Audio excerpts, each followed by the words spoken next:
Well, hello there guys, Agrippa Maxenus here with another video, and this time, I always try to say on the Agrippa Maxenus channel that I don't like to touch upon politics. And really the main reason I don't like to touch upon politics is because I've got so many friends on both the left and the right, so many awesome people that are part of this channel that I really have a lot of respect for, and that I absolutely love no matter what political affiliation they are. I mean, we've even gotten communists and fascists on this channel that I've developed friendships with personally, and that I think are really honestly good people to their heart. I think they're caring people. But I kind of wanted to touch upon George Orwell, and he's my favorite author in the entire world. He is, to me, if I was an author, he would essentially be what I would try to aspire to be. Now, there's a lot of different things I want to discuss here. We got a lot of love and hate on the 1984 video, and I kind of wanted to go ahead and touch upon this. And I asked my right-wing friends to also keep an open mind, because I know that, in all honesty, with everything going on in the world today, my right-wing friends have actually been much more open-minded than my left-wing friends. And let me explain myself. I don't want you to just jump off this video and say, I hate you, Agrippa, you're awful. But I do want to explain myself. George Orwell was always a socialist, and to his dying breath, he was a socialist. Now, some of you may say, especially my right-wing friends may say, well, wasn't 1984 a proof that socialism was not a working system? And actually, no. That's not what George Orwell was trying to explain in 1984. There's some introspection in left-wing politics that used to occur. It doesn't occur anymore because we've got these social justice warriors, and it's a shame. And as a left-winger, and I am a left-winger, I remain one, the social justice warriors don't really help the left wing at all. We all understand that there are minorities in the world, gay, lesbian, black, white, well, not white, black, Hispanic, that are the minority in many countries. And essentially what George Orwell was trying to explain is that in 1984, that if you go too far left, and not even too far left, if you go too far totalitarian, you're going to create a society that is absolutely abhorrent. The same is true for if you go too far right. And when I say too far right, we can look at Nazism. A lot of people are going to say that Nazism, National Socialism, is socialist. It's not. It's not at all. In fact, many companies thrived under Nazism. Mercedes-Benz thrived under Nazism. Hugo Boss thrived under Nazism. Fanta thrived under Nazism.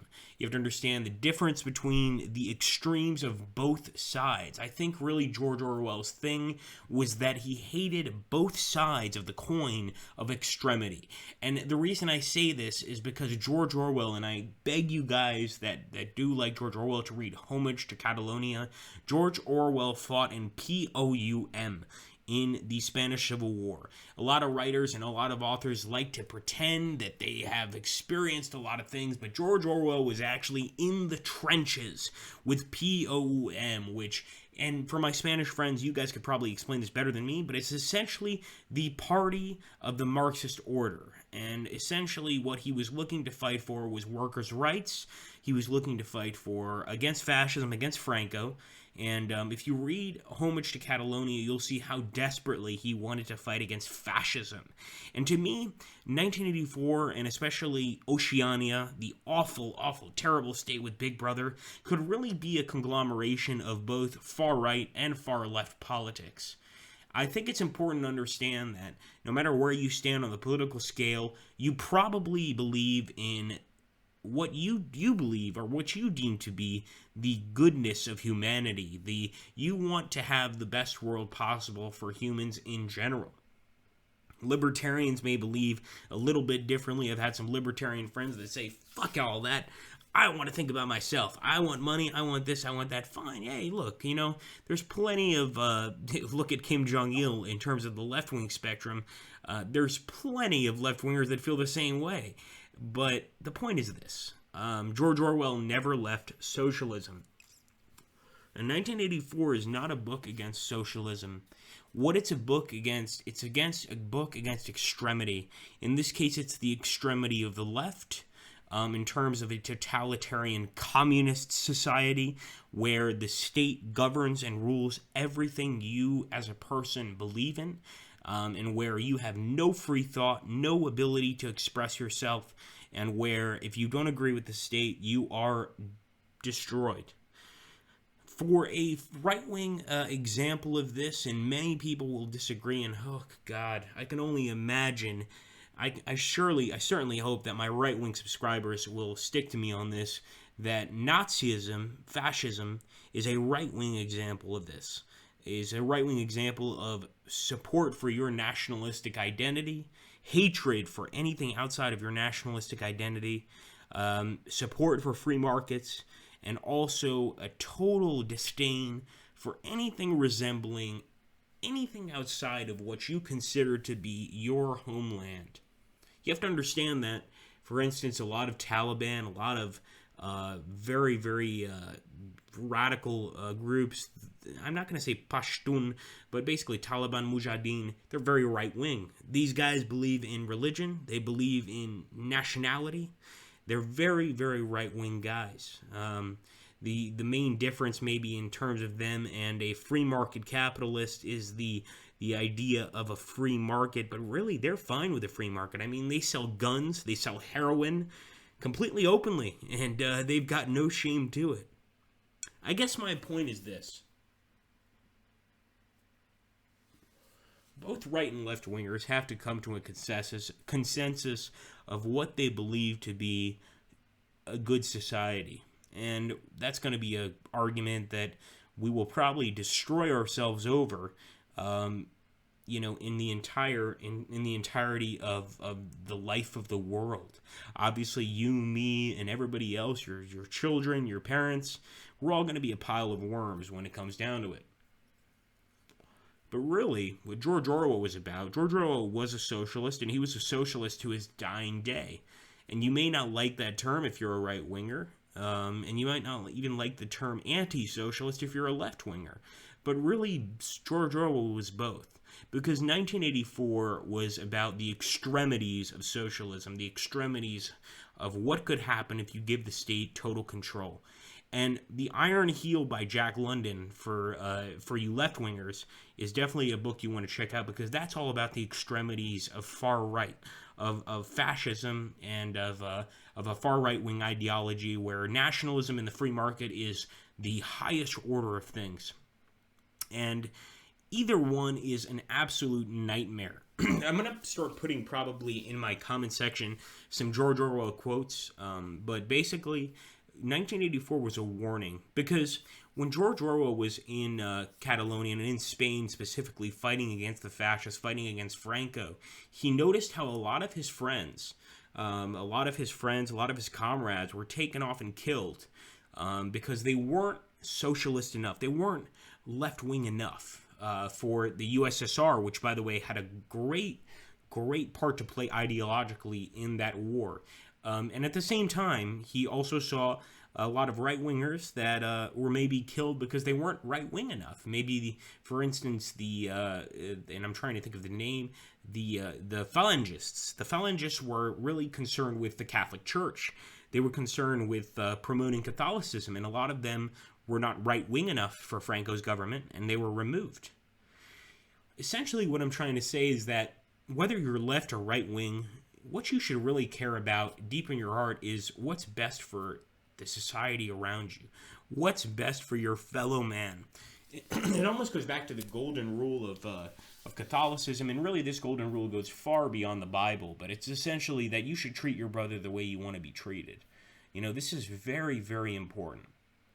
And I think that both my right-wing subscribers and my left-wing subscribers feel the same way. They both think that their ideology is treating your brother as he would want to be treated. Maybe in different ways, maybe in different ideologies, but in general, that's their thought. And really, I almost want to say that I don't want to select left or right-wing for my ideology. I want to just say that that's what I believe, and I believe that human beings and my human friends and my subscribers and everybody along that path, I believe that I want the best for them. I want them to have a good life. I want them to have a happy life, whether they're poor or wealthy. I want them to at least enjoy life. Some people don't need as much as others, and some that do have a lot don't need as much as they think they do. And the thing about 1984 is it's really a warning about the excesses of humanity, the excesses of what we can get. We don't want a totalitarian government that controls everything, and we also don't want a completely nationalistic government that goes to every single extent to discover whether or not you are pure enough to belong to it. George Orwell, to his dying day, actually mentioned, and I should have probably put these quotes in my video, that he wasn't against socialism. George Orwell was a socialist to his dying breath. He was against totalitarianism. And totalitarianism is probably something that both left and right wingers can agree is a horrific, horrific thing. And both extremes can lead to that. Both being a far right winger and being a far left winger, you can become a totalitarian to the point where you're not giving a shit anymore about your fellow man. You're now caring about your ideology and whether your ideology is promulgated properly. And that promulgation could lead to death, could lead to murder, could lead to mass killings. And I think we all as humans agree that these are not good things. And they're not.